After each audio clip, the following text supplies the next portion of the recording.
علیہ وسلم کی عزت و عظمت اور فضیلت بیان کی گئی۔ تو ترتیب میں سورہ فضائل صدیق پہلے ہے اور سورہ فضائل رسول بعد میں ہے۔ تو مفسرین نے یہاں سے بڑا عجیب نقطہ بیان کیا ہے، فرمایا ہے اشارہ ہے اس بات کی طرف کہ جب تک کسی مسلمان کے دل میں صدیق اکبر رضی اللہ تعالی عنہ کی محبت نہیں آئے گی، اس وقت تک آقا عالم صلی اللہ علیہ وسلم کی محبت آ ہی نہیں سکتی۔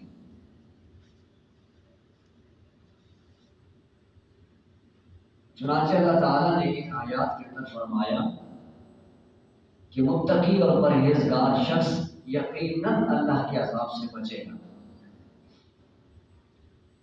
وَسَيُجَنَّبُهَا الْأَتْقَى، یعنی امت میں جو سب سے زیادہ متقی اور پرہیزگار ہے یقیناً وہ جہنم کے عذاب سے بچے گا۔ مراد کون ہے؟ افضل البشر بعد الانبیاء سیدنا صدیق اکبر رضی اللہ تعالیٰ۔ آگے صفات بیان کرتے فرمایا الذی یؤتی مالہ یتزکیٰ، کہ وہ اللہ کے راستے میں مال خرچ کرتا ہے تاکہ پاک ہو۔ اصل میں ہوا یہ تھا کہ صدیق اکبر رضی اللہ تعالیٰ بڑے غمگین تھے۔ آپ علیہ السلام نے پوچھا کہ ابوبکر کیا ہوا؟ عرض کیا کہ یا رسول اللہ آج مالک نے تانا دیا ہے کہ تو نے میرے مال میں سے تو خرچ اس لیے اتنا کرتا ہے تاکہ تیرا دنیا میں ایک نام ہو، تو دنیا کو دکھانے کے لیے مال خرچ کرتا ہے۔ تو اس سے پہلے کہ آقا عالم صلی اللہ علیہ وسلم سیدنا صدیق اکبر رضی اللہ تعالیٰ عنہ کو تسلی دیتے، رب تعالیٰ نے وحی کی صورت میں خود قرآن اتار دیا۔ فرمایا الذی یؤتی مالہ یتزکیٰ، کہ یہ جو اللہ کے راستے میں مال خرچ کرتا ہے یہ اس لیے کرتا ہے الا ابتغاء وجہ ربہ الاعلی، تاکہ اس کا رب اس سے راضی ہو جائے۔ ولسوف یرضیٰ، اور ان قریب اس کا رب اس سے خوش ہوگا، راضی ہوگا۔ یہ وہی بات ہے کہ آقا عالم صلی اللہ علیہ وسلم نے فرمایا اپنی دنیاوی حیات کے آخری ایام میں کہ آج تک مجھ پر جس نے احسان کیا میں نے سب کے احسانات کا بدلہ اتار دیا، سوائے صدیق اکبر کے، اس نے مجھ پر اتنے احسانات کیے کہ میں اس کے احسانات کا بدلہ نہ چکا سکا، اور قیامت کے دن میں رب کے حضور یہ عرض کروں گا کہ اے میرے رب تو ہی اس کی وفاؤں کا بدلہ دے۔ اب سنیے پھر اللہ تعالیٰ کیسا بدلہ دے گا۔ جب سارے جنتی جنت میں چلے جائیں گے تو اللہ تعالیٰ پوچھے کہ ہاں بھائی اب کسی اور نعمت کی طلب ہے؟ تو جنتی کہیں گے یا اللہ تم نے سب کچھ تو دے دیا، اب اور کس چیز کی تمنا کریں؟ تو یاد رکھیے وہاں پر بھی علماء کام آئیں گے۔ آج ہم سوشل میڈیا پر دیکھتے ہیں بڑے بڑے افراد اکابر علماء کے بیانات کے نیچے ایسے غلیظ گالیاں لکھی ہوتی ہیں کہ الامان والحفیظ، جتنی گالیاں دیتی ہیں علماء کو دیتی ہے، لیکن یاد رکھیے اللہ کے نبی صلی اللہ علیہ وسلم صاف صاف واضح الفاظ میں بتا کے چلے گئے العلماء ورثۃ الانبیاء، علماء نبیوں کے وارث ہیں۔ ایک حدیث میں فرمایا جو علماء کی عزت نہیں کرتا وہ ہم میں سے نہیں۔ ایک اور حدیث میں فرمایا یا عالم بنو یا طالب علم بنو یا ان کی خدمت کرنے والے بنو یا ان سے محبت کرنے والے بنو، پانچویں چیز نہ بننا ورنہ ہلاک ہو جاؤ گے۔ تو عرض یہ کر رہا تھا کہ علماء پھر اب وہاں جنتیوں کو بتائیں گے کہ جنت کے اندر جو سب سے بڑی نعمت ہے وہ رب کا دیدار ہے، لہٰذا اللہ سے اللہ کا دیدار مانگیے۔ جنتی اللہ کا دیدار مانگیں گے، اللہ تعالیٰ سب جنتیوں کو اپنا دیدار کروائیں گے۔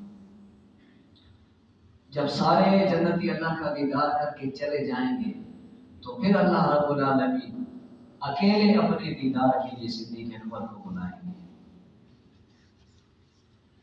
ذرا تصور کیجئے وہ کیا عالم ہوگا، وہ کیا منظر ہوگا کہ جہاں اربوں کھربوں انسان ان کے سامنے اللہ تعالیٰ صدیق اکبر رضی اللہ عنہ کو اکیلے اپنے دیدار کے لیے بلائے گا۔ یہ ہے وہ بدلہ جو نبی علیہ السلام نے فرمایا کہ میں اللہ سے عرض کروں گا کہ اس کو تو خود ہی اس کی وفاؤں کا بدلہ دے۔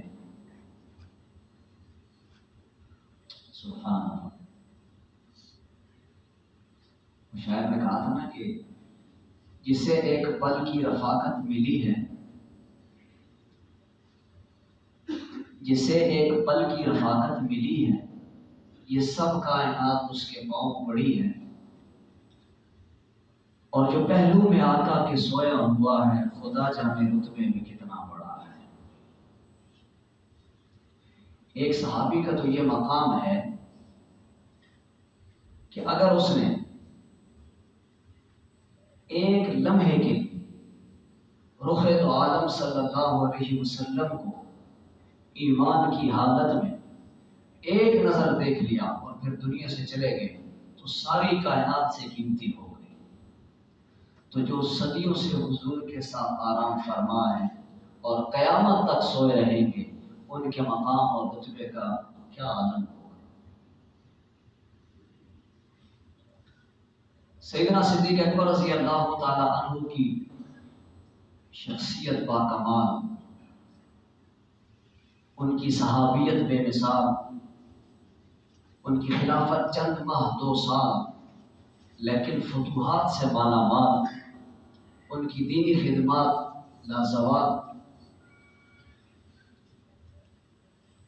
اور اللہ رب العالمین نے ان کو یہ سعادت نصیب فرمائی. نبی علیہ السلام نے فرمایا کہ میں نے جس پر اسلام کو پیش کیا اس نے اسلام قبول کرنے میں کچھ نہ کچھ تردد ضرور کیا سوائے صدیق اکبر کے. آپ رضی اللہ تعالیٰ عنہ نے بغیر کسی دلیل مانگے، بغیر کسی حیل و حجت کے، بغیر کسی حیل و کال کے اسلام قبول کیا. حضرت عمر رضی اللہ تعالیٰ عنہ تو پہلے مخالف ہو گئے. حضرت علی رضی اللہ تعالیٰ عنہ نے فرمایا تھا کہ میں مشورہ کروں، لیکن صدیق اکبر، اور یہ وہ وقت تھا کہ جب ایمان قبول کرنا اپنی موت کو دعوت دینا تھا. جب ایمان قبول کرنا جزیرۃ العرب کو اپنا دشمن بنانا تھا. جب ایمان قبول کرنا سنگریزوں پر چلنا، طوفانوں سے ٹکر لینے کے مترادف تھا. اس وقت ایمان قبول کیا. دنیا میں اس وقت 2-3 ہی لوگ تھے جن کی زبان پر کلمہ جاری تھا. ایک تو خود رسول اکرم صلی اللہ علیہ وسلم کی ذات گرامی تھی، اور ایک سیدنا صدیق اکبر رضی اللہ تعالیٰ عنہ تھے، اور ایک ام المؤمنین حضرت خدیجہ الکبریٰ رضی اللہ تعالیٰ عنہ. صرف 3 لوگ تو اس وقت کلمہ پڑھنے والے. دنیا میں ہر کسی کے 1-2 رفیق ہوتے ہیں، لیکن یہ رفاقت زندگی کے ہر گوشے میں نہیں ہوتی. اگر معاملات میں رفاقت ہے تو تصورات اور نظریات میں نہیں ہوگی. اگر رشتے میں ہے تو معاملات میں نہیں ہوگی. جنگ میں ہے تو صلح میں نہیں ہوگی. مذہب میں ہے تو سیاست میں نہیں ہوگی. لیکن رسول اکرم صلی اللہ علیہ وسلم کے رفقاء میں یہ رفاقت کلی جس شخصیت کے حصے میں آئی وہ تنہا صدیق اکبر رضی اللہ تعالیٰ عنہ کی ذات ہے. معلوم ہوتا ہے کہ یہ ازل سے ہی رفاقت نبوت کے لیے صدیق اکبر رضی اللہ تعالیٰ عنہ کو چن لیا گیا. لیکن میرے دوستو یاد رکھیے، یہ رفاقت یوں ہی حاصل نہیں ہوئی تھی. اس کے لیے بڑی بڑی قربانیاں دی، بڑے بڑے مسائل جھیلے، بڑی بڑی آزمائشوں میں مبتلا کیا گیا. چونکہ آپ علیہ السلام کے دکھ سکھ کے ساتھی تھے. ابتداء اسلام میں رسول اکرم صلی اللہ علیہ وسلم کو مزاحمت کا، مخالفت کا اور ظلم و ستم کے جس دریا سے گزرنا پڑا اس میں اکیلے نہیں تھے بلکہ صدیق اکبر ساتھ تھے. حضرت خدیجہ الکبریٰ رضی اللہ تعالیٰ عنہ عورت ہونے کے ناطے وہ گھر تک محدود تھی. چنانچہ ایک مرتبہ آپ صلی اللہ علیہ وسلم طواف کعبہ کے لیے حرم میں داخل ہوئے تو آپ کو دیکھ کر کفار اور مشرکین کے غصے کی جو آگ تھی وہ بھڑک اٹھی اور کہا کہ تو ہی ہے وہ جو ہمارے معبودوں کی توہین کرتا ہے. فرمایا بے شک. یہ کہنا تھا کہ وہ آپ علیہ السلام پر جھپٹ پڑے اور ساتھ مارتے جاتے، ساتھ یہ کہتے اتجعل الآلہۃ الہا واحدا، کیا تو سب خداؤں کو ایک کر دے گا. اتنا مارا کہ نبی علیہ السلام بے ہوش ہو کر گر پڑے. کسی نے صدیق اکبر رضی اللہ تعالیٰ عنہ کو جا کر